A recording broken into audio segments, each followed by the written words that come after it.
Bentrovati naturalmente qui allo Stadio Nazionale del Legia Varsavia, dove domani alle ore 18 ci sarà la partita di campionato Legia Varsavia-Pogon, una partita molto importante proprio per la formazione campione di Polonia, e domani saremo qui in diretta su Tele Sardegna Network alle 18, per cui seguiteci naturalmente. Il calcio on the road in tutta Europa, linea che può tornare alla regia.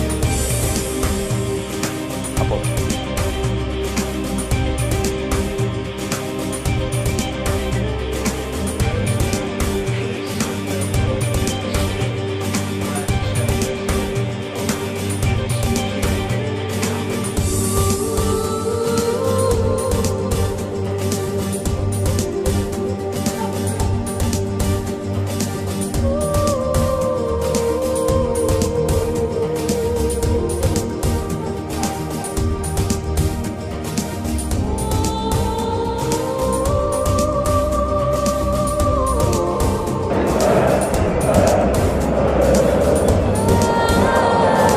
Sempre 0-0 qui a Varsavia tra la formazione dei campioni del Legia contro il Pogon.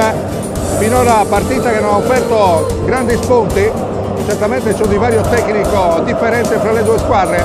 Dopo un buon inizio da parte del Legia c'è stato poi invece un rilassamento da parte della squadra campione in maglia bianca quest'oggi, e il Pogon ne stava approfittando con un'azione di rimessa, un altro po' su cross da destra, il centro-attacco non agganciava e metteva dentro il gol del vantaggio.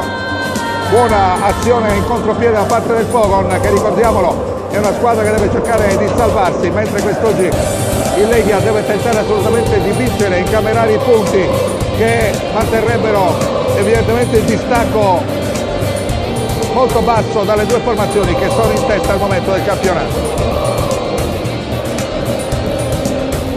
Spettacolare comunque la curva della formazione di casa, come potete vedere e sentire, inneggiano alla propria squadra in ogni momento, davvero formidabili.